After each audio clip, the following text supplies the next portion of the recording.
Hi friends. So dinner అయిపోయిందా? So నాదైతే అయిపోయింది. సో డిన్నర్లో ఏం తిన్నానో చెప్తాను. చూడండి ఫ్రెండ్స్, మన టెలిగ్రామ్ యొక్క ఇంపార్టెన్స్ ఏంటో మీకు ఈరోజు అర్థమయ్యే ఉంటుంది. కొత్త వాళ్ళకి, పాత వాళ్ళకి తెలుసు. సో ఎందుకనంటే స్టాక్ మార్కెట్ అనేది డైనమిక్. ఆ బాటమింగ్ ప్రాసెస్, ట్రెండ్ చేంజ్ అనేది మనం లైవ్ మార్కెట్లో ఐడెంటిఫై చేయగలగాలి. సో ఈవినింగ్ మనం వీడియో చేసుకునేటప్పటికి ఆలస్యం అయిపోతుంది కదా, అందుకని దాని ఇంపార్టెన్స్ని దృష్టిలో పెట్టుకొని నేను డైలీ మెసేజ్లు పెట్టను. ఎప్పుడైతే ఇంపార్టెంట్ అని అనిపించిందో, మంచి ఎడ్యుకేషనల్ వ్యూ ఏదైతే ఉందో, అలాంటప్పుడు ఏంటంటే నేను టెలిగ్రామ్ గ్రూప్లో పోస్ట్ చేస్తూ ఉంటాను. సో మీ అందరికీ తెలుసు కదా, మార్నింగ్ హెచ్డిఎఫ్సి బ్యాంక్లో చూడండి 9:42 అంటే మార్కెట్ ఓపెన్ అయ్యి హాఫ్ అన్ అవర్ కరెక్ట్గా ఆ టైంకే హెచ్డిఎఫ్సి బ్యాంక్ యొక్క మూమెంట్ అర్థమైపోయింది. అది బ్లాస్ట్ అవబోతుంది అప్ సైడ్ అని. అట్లాగే ఏంటంటే సో నిఫ్టీ పాయింట్ ఆఫ్ వ్యూలో బాటమింగ్ ప్రాసెస్ గురించి 10:03 అంటే 10 o'clockకి ఆ టైంలోనే నేను దానికి సంబంధించిన అప్డేట్ అనేది ప్రొవైడ్ చేయడం అనేది జరిగింది. చూశారు కదా, బాటమింగ్ ప్రాసెస్ గురించి మాట్లాడాను.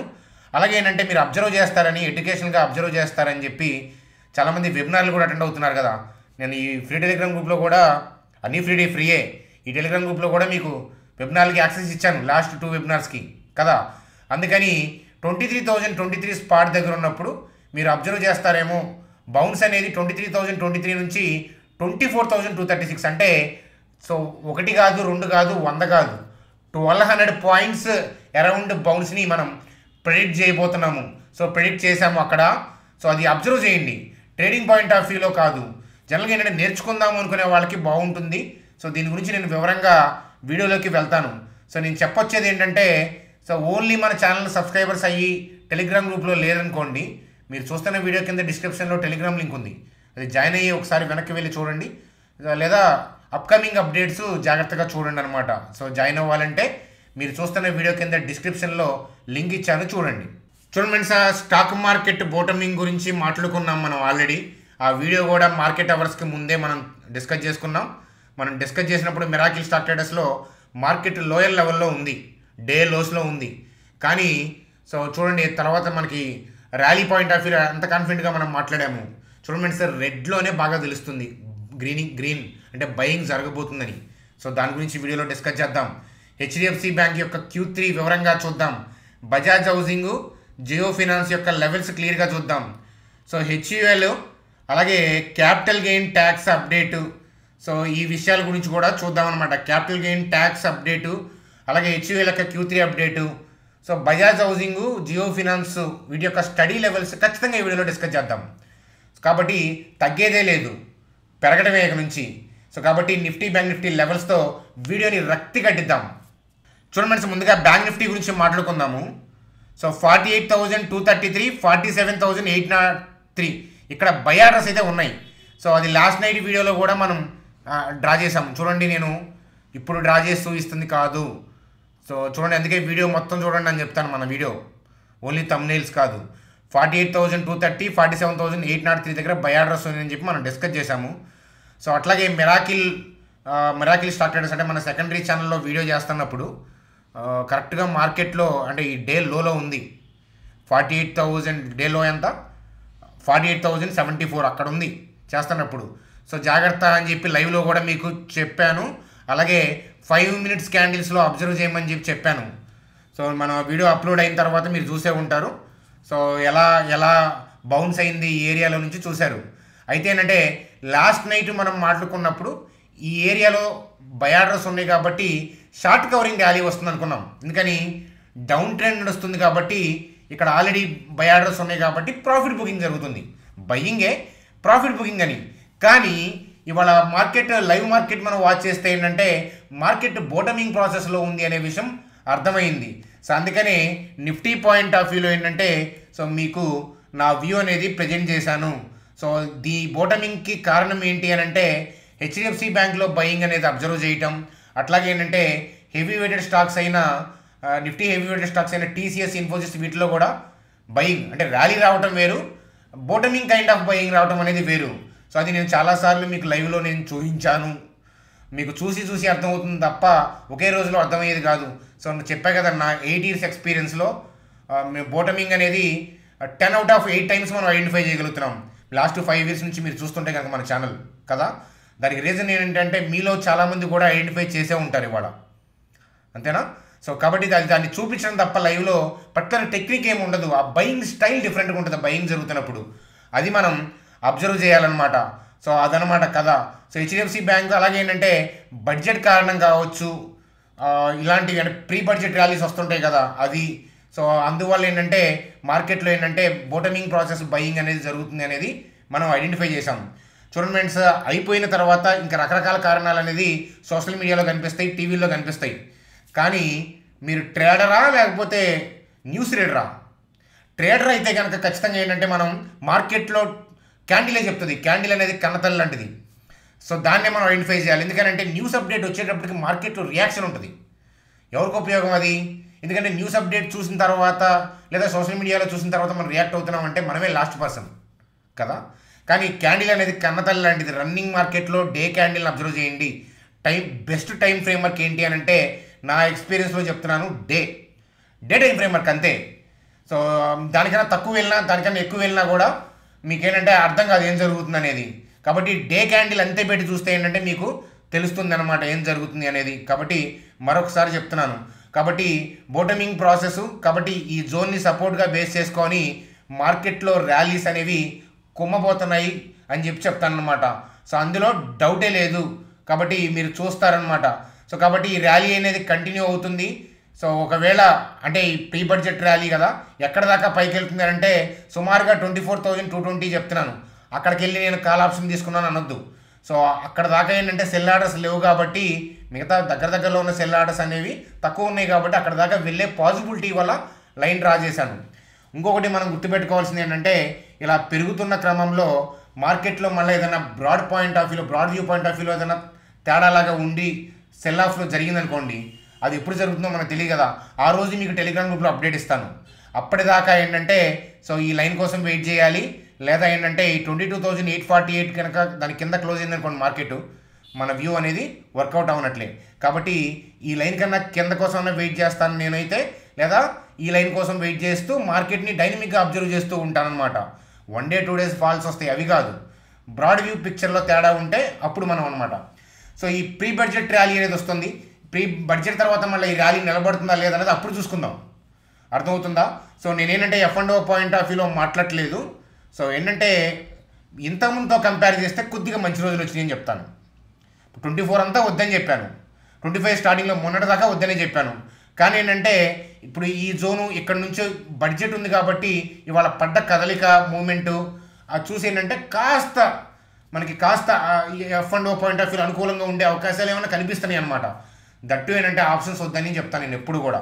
ఏదైనా మీరు అంటే నేను దీని గురించి మాట్లాడట్లేదు, మీరు ఎప్పుడైనా ట్రేడ్ చేసుకుంటే ఇండెక్స్ ఫ్యూచర్స్ అది కూడా మీరు ఇన్వెస్ట్మెంట్స్తో కలుపు నిండిపోతే మీ ట్రేడింగ్ క్యాపిటల్లో 1% కన్నా ఎక్కువ రిస్క్ చేయకుండా, అంటే 1,00,000 అయితే 1,000 కన్నా ఎక్కువ రిస్క్ చేయకుండా ఉండాలి. ఆ పర్టికులర్ ట్రేడ్ యొక్క స్టాప్ లాస్ లేదు, ఆ పర్టికులర్ ట్రేడ్ యొక్క స్టాప్ లాస్ 1% కన్నా ఎక్కువ ఉండేటట్లు ఉందనుకోండి, మీ ట్రేడింగ్ క్యాపిటల్లో 1% కన్నా ఎక్కువ డ్యామేజ్ చేసేటట్లు ఉందనుకోండి దాని స్టాప్ లాస్, మీరు దానికి వెళ్ళకూడదు, ఇంకొక దానికి వెళ్ళాలి.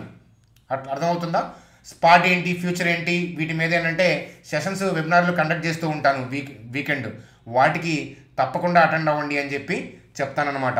సో ఓవరాల్గా ఏంటంటే సో మీరు చూసుంటే కనుక సో ఇవాళ నేను స్టడీ చేసుకోవాలా స్టాక్స్, లేకపోతే మీకు మెసేజ్లు పెట్టాలా, అంతే కదా. మేము ఒకప్పుడు ఏంటంటే సెబీ రిస్ట్రిక్షన్స్ లేనప్పుడు ఏంటంటే డైరెక్ట్గా ఏదైనా స్టాక్స్ పాయింట్ ఆఫ్ వ్యూలో నాకు నచ్చితే చెప్పేసేవాడిని. ఇప్పుడు ఏంటంటే మీకు ఎగ్జాంపుల్స్ పాయింట్ ఆఫ్ వ్యూలో ప్రోసు కాన్సు మాట్లాడటం, దాని మీద ఎడ్యుకేషన్ ఇవ్వడం తప్ప మేము బైసేల్ చెప్పకూడదు. కాబట్టి అవన్నీ టైప్ చేసుకుంటా మీకు ఇన్ఫర్మేషన్ ఇచ్చేటప్పటికి సో నాకేంటి దూల తీరిపోయింది.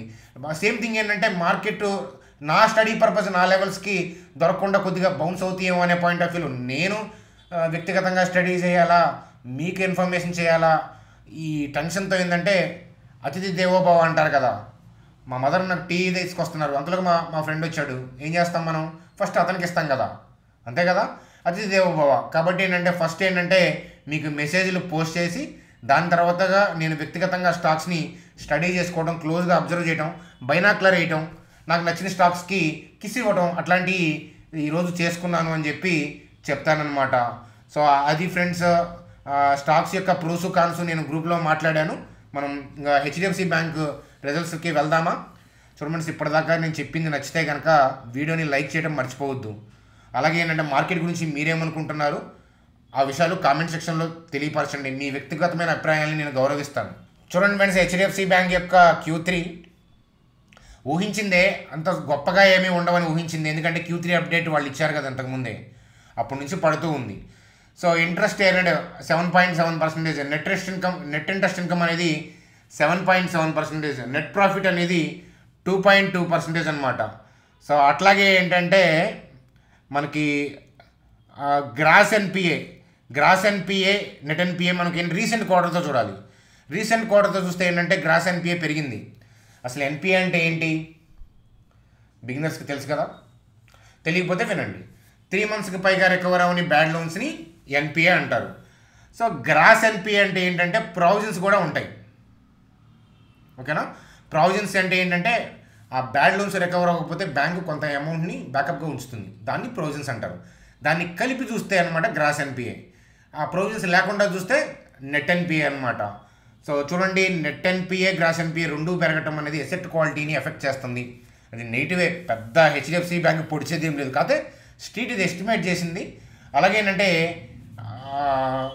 డిస్కౌంట్ అయినప్పుడు ఎవరికి నచ్చిన వాళ్ళు బై చేస్తూ ఉంటారు కదా, ఎక్కువ మంది బయింగ్ అయితే చేస్తున్నారు. ఎందుకంటే రీసెంట్గా ఇదంతా ఊహించి ఆల్రెడీ కరెక్షన్ అనేది జరిగింది. సో కాబట్టి అదనమాట కదా. అట్లాగే ఏంటంటే హెచ్డిఎఫ్సి బ్యాంక్ మేనేజ్మెంట్ యొక్క కీ కామెంట్స్ ఏంటో కూడా చూద్దాం. చూడండి, హెచ్డిఎఫ్సి బ్యాంక్ యొక్క మేనేజ్మెంట్ కామెంట్స్ చూడండి. Progressing towards normalising loan to deposit ratio further. So ఇది హెచ్డిబి ఉంది కదా, హెచ్డిఎఫ్సి బ్యాంకు ఇప్పుడు హెచ్డిబితో మెర్జ్ అయింది తెలుసు కదా మీకు. అయితే దానికి సంబంధించిన ఇష్యూ అనమాట ఇది, లోన్ టు డిపాజిట్ రేషియో అనేది. ఇంకొక 2 years పడుతుందని గైడ్లైన్స్ ఇచ్చారనమాట ఇది నార్మలైజ్ అవ్వడానికి. అలాగే ఏంటంటే customer preference shifting from time deposits CASA deposits. CASA అంటే ఏంటంటే కరెంట్ అకౌంట్, సేవింగ్ అకౌంట్ అనమాట. అలాగే unsecured loan book fairly strong అని చెప్తున్నారనమాట. అది కూడా ఒక శుభసూచకం. అలాగే seeing upward bias for margins going forward, అంటే ముందుకెళ్ళే కొద్దీ మార్జిన్స్ బాగుంటాయి అని చెప్తున్నారు. సో చూడండి, ఇక్కడ హెచ్డిబి ఫైనాన్షియల్ ఉంది కదా, సో ఆ పాయింట్ ఆఫ్ వ్యూలో చెప్తున్నారనమాట ప్రొవిజన్స్. అలాగే చెప్పా కదా క్యాష్ డిపాజిట్ రేషియో అనేది కరెంట్లీ అట్ 98%. సో చెప్పా కపుల్ ఆఫ్ ఇయర్స్ టైం పడుతుంది ప్రీ మెర్జర్ లెవెల్స్కి రావడానికి అని. మెర్జింగ్ తాలూకు ఇష్యూస్ ఉంటాయని చెప్పాం కదా, ఫస్ట్ 2 yearsలో ఉన్నాయి. ఇంకా ఫర్దర్గా కూడా కొన్ని ఇష్యూస్ 2 years ఉంటాయని, ఇట్లాంటివి అనేది వాళ్ళు చెప్తున్నారనమాట. సో అలాగే సీజనల్లీ హ్యాజ్ ప్లేడ్ అవుట్ స్లిప్పేజెస్ అంటున్నారు. అలాగే cost to assets at 1.3%, one of the best in industry అని చెప్తున్నారు. ఇవన్నీ కూడా ఏంటంటే మేనేజ్మెంట్ కామెంటరీ ఇచ్చింది, మిక్స్డ్ కామెంటరీ అని చెప్పచ్చు అనమాట. మనం లోతుగా చూస్తే నెగిటివ్స్ కనిపిస్తున్నాయి, సేమ్ థింగ్ ఏంటంటే పాజిటివ్గా ఉన్న పాయింట్స్ కూడా ఉన్నాయి. అయితే ఏంటంటే ఆల్రెడీ హెచ్డిఎఫ్సి బ్యాంకు డిస్కౌంట్ అయ్యింది. ఇట్లాంటివి టెంపరీ ఇష్యూస్ అనేవి ఎట్లాంటి కంపెనీకైనా సర్వసాధారణమే. మళ్ళా అస్తమానం అవకాశాలు రావచ్చు, రాకపోవచ్చు. హెచ్డిఎఫ్సి బ్యాంక్ని యొక్క ప్రైస్ టు ఎర్నింగ్ ఏంటి, దాని థింగ్ ఏంటంటే టెలిగ్రామ్ గ్రూప్లో నేను క్లియర్గా మెన్షన్ చేశాను. ప్రోస్ కాన్స్ ఏంటో చూడండి, మీ ఫైనాన్షియల్ అడ్వైజర్ని అడగండి, దాని తర్వాత మీకు నచ్చితే కనుక డెసిషన్ తీసుకోండి. చూడండి మంచి హెచ్డిఎఫ్సి బ్యాంక్ యొక్క థింగ్ అనమాట. సో మనకి ఇంతలా బులిష్ క్యాండిల్ లేదు, మనం డిస్కస్ చేస్తున్నప్పుడు మిడిమిడి కొట్టాడుతూ ఉంది. ఇన్ఫ్యాక్ట్ మధ్యాహ్నం నేను వీడియో చేస్తున్నప్పుడు అయితే కనుక రెడ్లో ఉంది హెచ్డిఎఫ్సి బ్యాంకు. కానీ ఏంటంటే I'm confident about HDFC bank, ఎందుకంటే కథలకి వేరే ఉంటుంది. మీకు రెడ్లో కూడా ఏంటంటే బయింగ్ అనిపిస్తుంది. అది నా 8 years అబ్జర్వేషన్స్తో నేను కొన్నిసార్లు ఐడెంటిఫై చేయగలుగుతున్నాను. మీలో కూడా చాలామంది అబ్జర్వ్ చేస్తారు. అందుకే నేను టెలిగ్రామ్ గ్రూప్లో లైవ్లో వీడియో బైట్స్ పెట్టాను, ఎందుకంటే మీరు కూడా చూసి నేర్చుకుంటారనమాట. అదనమాట కథ. కాబట్టి ఫర్దర్గా ర్యాలీ కొనసాగే అవకాశాలు కనిపిస్తున్నాయి. కాస్త వోల్టాలిటీ అనేది ఉండొచ్చు, ఎందుకంటే బోటమింగ్ ప్రాసెస్ ఇవాళ అయింది కదా, వోల్టాలిటీ ఉండొచ్చు, లేదా రాకెట్లా కూడా దూసుకెళ్ళచ్చు. ఎందుకంటే హెచ్డిఎఫ్సి బ్యాంక్ చూస్తే కరెక్ట్గా లెవెల్స్ అన్నీ కరెక్ట్గా బోటమింగ్ ఏరియాలోనే ఉంది. నిఫ్టీ కూడా అలాగే ఉంది, బ్యాంక్ నిఫ్టీ కూడా డిజైర్ లెవెల్ తగిలింది. కాబట్టి ఏంటంటే వోల్టాలిటీ లేకుండా కూడా రేపటి నుంచి రావచ్చు. పూనకాలు లోడింగ్ అనేది సుస్పష్టం అని చెప్తాను. సో కరెక్షన్లో ఇన్వెస్ట్మెంట్ అంటే దాని టేస్టే వేరు, తెలుసు కదా. నిన్న మీరే చూశారు కదా, ఎవరో బిఎస్సి స్టాకు 1 lakh ఇన్వెస్ట్మెంట్ చేస్తే 25 lakhs అయిందంట. బహుశా 2021లో అది 250లో ఉంది, ఇప్పుడు 5750 సంథింగ్ ఉంది కదా. కాబట్టి అయి ఉండొచ్చు 1,25,00,000 అనమాట. చూడండి సార్, హార్డ్లీ మీరు స్టాక్ మార్కెట్లో నష్టపోతే ఏంటంటే మీ క్యాపిటల్ ఇన్వెస్ట్మెంట్ గురించి చెప్తున్నాను, ఆప్షన్స్ గురించి తీసేయండి. మీరు ఒక స్టాక్లో 10 స్టాక్స్లో ఒక్కొక్క దాని మీద లక్ష పెట్టుకుంటూ వెళ్ళారు. మహా అయితే ఒక స్టాక్ ఏదైనా డిఫాల్ట్ అయితే లక్ష పోద్ది. కానీ ఇప్పుడు చూడండి, 1,25 lakhs అయింది, ₹1,00,00,000 కూడా అవ్వచ్చు అది. కానీ అంత బ్యూటీ అనేది మీకు ఆప్షన్స్లోను ఇంకొక ఫ్యూచర్స్లోనూ ఉండదు. అది ఇన్వెస్ట్మెంట్ టేస్ట్ వేరు. చూడండి, నాకుండే సబ్స్క్రైబర్స్ యూనిక్. చికెన్ జాయింట్ ఎంతమందికి ఇష్టం, చికెన్ బ్రెస్ట్ ఎంతమందికి ఇష్టం. So Chanakya stock trader subscribers అంటే నాకు తెలిసి నాన్ వెజిటేరియన్స్ గురించి చెప్తున్నాను. చాణక్య స్టాక్ ట్రేడర్ సబ్స్క్రైబర్స్ అంటే రెక్క అనమాట. ఇప్పుడే చికెన్ రెక్కతో ఏంటంటే కర్రీ వండి దంపుడు ఐశ్వర్య దంపుడు రైస్ అంట, దంపుడు బియ్యం క్వాలిటీ. సో దానితో తిని హాయిగా ఏంటంటే వీడియో కూర్చున్నాను అనమాట. సో టేస్ట్, అది ఇన్వెస్ట్మెంట్ యొక్క టేస్ట్ కూడా అలాంటిదే అని చెప్పి చెప్తానమాట. కరెక్షన్లో లాస్ట్ 5 yearsలో మీలో చాలామంది సబ్స్క్రైబర్స్ కరెక్షన్స్లో హాయిగా ఇన్వెస్ట్మెంట్ చేసుకొని ఆ ఫ్రూట్స్ని ఎంజాయ్ చేయటం 10 మందికి ఆదర్శం అవుతుంది మన ఛానల్ అనేది కూడా చెప్తానమాట. మీ కామెంట్ల ద్వారా మీరు తెలియజేసినందుకు థ్యాంక్స్ అనమాట. చూడండి ఫ్రెండ్స్, సక్సెస్ఫుల్ పీపుల్ చాలా తక్కువ మంది ఉంటారు. చూడండి, మీరు కామెంట్స్ చూడండి, చాలా తక్కువ ఉన్నాయి. అట్లా అర్థమవుతుందా? ఎందుకంటే బై సెల్ ఎవడైనా చేస్తాడు. ఇప్పుడు ట్రేడింగ్ అకౌంట్ ఓపెన్ చేసిన కూడా బై సెల్ చేస్తారు. ఇన్ఫ్యాక్ట్ కొత్తగా ఓపెన్ చేసిన వాడైతే రోజుకి 20-30 చేస్తారు బై సెల్ అనేది ఎవడైనా చేస్తాడు. కానీ హోల్డ్ చేసినోడు దమ్మున్నోడు అని చెప్పి చెప్తారనమాట. హోల్డ్ చేస్తేనే స్టాక్ మార్కెట్లో సక్సెస్ అంటే ఏంటి, టేస్ట్ ఏంటి అనేది తెలుస్తుంది. చూడండి, అలాగే మీ ఫ్రెండ్స్కి ఫ్యామిలీ మెంబర్స్కి ఎవరికైనా డీమ్యాట్ అకౌంట్ లేకపోతే, అలాగే మీకుంది కదా అని అనుకోవద్దు. చూడండి ఫ్రెండ్స్, 1 lakh ఇన్వెస్ట్ చేస్తే 25 lakhs అయింది ఒక అతనికి అని చెప్పి తను చెప్పారు కామెంట్స్లో కదా. ఇప్పుడు లాంగ్ టర్మ్ క్యాపిటల్ గెయిన్స్ కనుక పే చేయాలంటే తను ఎంత పే చేయాలి చూడండి. అదే 1 lakh వాళ్ళ ఫ్యామిలీ మెంబర్స్ కూడా ఇన్కమ్ ఉంటాయి కదా, ఫ్యామిలీ మెంబర్స్ కూడా వాళ్ళ ఫ్యామిలీ మెంబర్స్ దాంట్లో 25,000 చొప్పున 4 అకౌంట్లో ఇన్వెస్ట్మెంట్ చేసుకొని ఉంటే అప్పుడు తను కట్టే ట్యాక్స్ ఎంత, అంతే కదా. ఇప్పుడు ఒక స్టాక్ని మనం ప్రాఫిట్ బుక్ చేసుకున్నాం అనుకోండి, say for example next year ఒక స్టాక్ని ప్రాఫిట్ బుకింగ్ చేసుకున్నాం. సో 1 lakh 5 lakh అయింది అనుకుందాం. 1.25 lakhs వరకు ట్యాక్స్ ఎగ్జెంప్షన్ ఉంది ఈ ఫైనాన్షియల్ ఇయర్ నుంచి కదా, తెలుసు కదా మీకు. అంటే లాంగ్ టర్మ్ క్యాపిటల్ గెయిన్ అయితే కనుక 1.25 lakhs వరకు ఏమి ట్యాక్స్ పే చేయాల్సిన అవసరం లేదు. రిమైనింగ్ అమౌంట్కి మనం ఎఫ్ఎం గారు చెప్పినట్టు ఆ 12.5 చదివించుకు తప్పదు. దీనికన్నా వేరే ఆప్షన్ అనేది ఏముండదు. మీకు చార్టర్డ్ అకౌంట్ చెప్తారు, అబ్బాయి చాణక్య స్టాక్ ట్రేడర్స్ అబ్బాయి తప్పించుకోవడానికి ఏం లేదు, అదిగో షార్ట్ టర్మ్ క్యాపిటల్ గెయిన్ కనిపిస్తూ ఉంది కదా అని చెప్పి చెప్తుంటారు. ఈ సంవత్సరం కూడా I'm proud to say somewhat ఏంటంటే షార్ట్ టర్మ్ క్యాపిటల్ గెయిన్ అనేది నేను చేసిన అతి కొద్ది మూవ్స్తో షార్ట్ టర్మ్ క్యాపిటల్ గెయిన్ అనేది పే చేస్తాను. అదర్ ఇన్కమ్ పక్కన పెట్టండి. స్టాక్ మార్కెట్ పాయింట్ ఆఫ్ వ్యూలో మా ఫ్యామిలీ తరపున short term capital gains pay చేస్తాను. ఈ ఇయర్ కూడా, లాస్ట్ ఇయర్ పే చేశాను. అర్థమవుతుందా? అదనమాట మీ మీద ఒట్టు. అర్థమవుతుందా? మీరే చాలామంది చేసి ఉంటారు, చేయలేదా? ఎంతమంది short term capital gains long term capital gains చేస్తున్నారు లాస్ట్ 3 years నుంచి కామెంట్ సెక్షన్లో తెలియజేస్తానని ఆశిస్తున్నాను. క్యాపిటల్ గెయిన్స్ టాపిక్ వచ్చింది కాబట్టి చెప్తున్నాను. ఈ సంవత్సరం పెంచే అవకాశాలు లేవు అని అంటున్నారు. పెంచరేమో, లాస్ట్ ఇయరే కదా పెంచింది, పెంచరు. అలాగే మీకు నేను చెప్పేది అదే, 4 అకౌంట్లో పెడితే మీకు బెనిఫిట్ అవుతుంది. కాబట్టి మీకు ట్రేడింగ్ అకౌంటు, డీమ్యాట్ అకౌంటు లేకపోతే కనుక ఇక్కడ మన ఛానల్ కింద లింక్ ఇచ్చాను చూడండి. ఇలా క్లిక్ చేస్తే మొబైల్ నెంబర్ ఎంటర్ చేసి ఓటీపీ ఎంటర్ చేసి కంటిన్యూ క్లిక్ చేస్తే 10 minutesలో అకౌంట్ ఓపెన్ అవుతుంది. సో పర్ ట్రేడ్ 20 rupees మాత్రమే ఛార్జ్ చేస్తున్నారు. సో అన్నెసరీ ట్రేడ్స్ ఏమీ చేయొద్దు. Be active. అప్పుడప్పుడు ఒక ట్రేడ్తో యాక్టివ్గా ఉండండి. చక్కగా హాయిగా కరెక్షన్లో ఇన్వెస్ట్మెంట్ చేసుకోండి. నేను చెప్తాను 5 to 10 yearsలో మీరు జాబ్ చేయాల్సిన అవసరం కూడా ఉండదు. మీరు సరిగ్గా ఎక్స్పెన్సెస్ నుంచి జాగ్రత్తగా సేవింగ్స్ నుంచి 10 to 20 years పాయింట్ ఆఫ్ వ్యూలో డిపెండెన్సీ లేని మనీని ఇన్వెస్ట్మెంట్ చేసుకుంటా వెళ్తే అందులో డౌటే లేదు. చూడండి, అలాగే హెచ్యుఎల్కి సంబంధించి ఆపరేటింగ్ రెవెన్యూ ఫ్లాట్ ఉంది. ప్యాట్ 19.5% పెరిగింది. ఒకసారి అబ్జర్వ్ చేయండి. అలాగే ఇంకొక ఇంపార్టెంట్ అప్డేట్ ఉంది హెచ్యుఎల్ గురించి, చూద్దాం పదండి. చూడండి సార్, హెచ్యుఎల్కి సంబంధించి ice cream business Kwality Wall's demerge చేయబోతున్నారు. సో షేర్ హోల్డర్స్కి ఏంటంటే 1:1 అలొకేషన్ వస్తుందన్నమాట. బీఎస్సీ ఎన్ఎస్సిలో రిజల్టింగ్ కంపెనీ అనేది లిస్ట్ అవ్వబోతుంది. ఇది ఒకటి అబ్జర్వ్ చేయండి. చూడండి sir, Bajaj housing point of వ్యూలో సో 111 ఉంది. 100 లోపు వస్తే చూద్దాం అనుకున్నాము.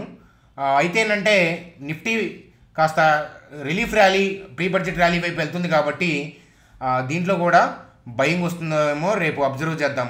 రేపు ఏదైనా అప్డేట్ ఉంటే నేను టెలిగ్రామ్ గ్రూప్లో అప్డేట్ ఇస్తాను. ఆ స్టడీ పాయింట్ ఆఫ్ వ్యూలో వాల్యుయేషన్ ఎట్లా ఉంది అనేది. టాప్ నుంచి బాగా కరెక్ట్ అయింది.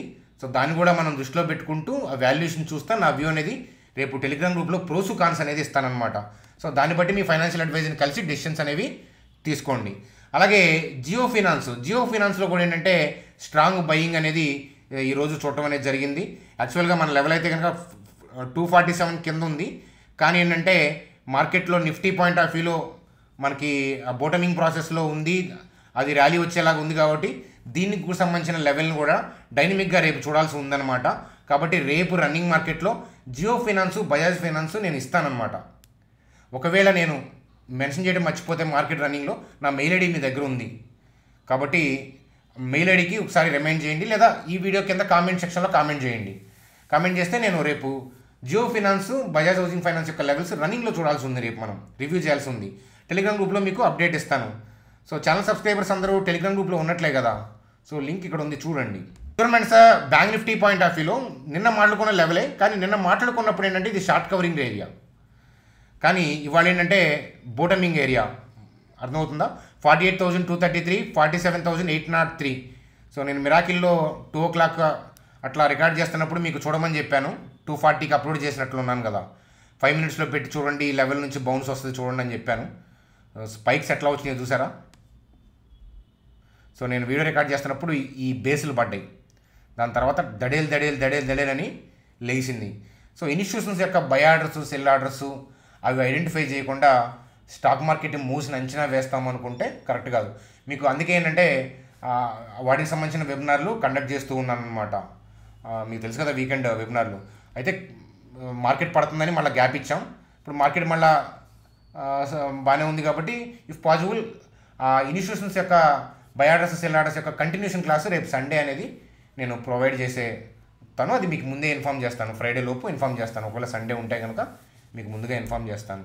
సో బ్యాంక్ నిఫ్టీలో కూడా మంచి జోష్తో పూనకాలు లోడింగ్ అని చెప్పచ్చు. సో ఈ జోన్ని బేస్ చేసుకొని బ్యాంక్ నిఫ్టీ 51,370, 52,336 వైపు అక్కడ దాకా అంటలేదు, నేను అటు వైపు ట్రావెల్ చేసే అవకాశాలు ఉన్నాయి.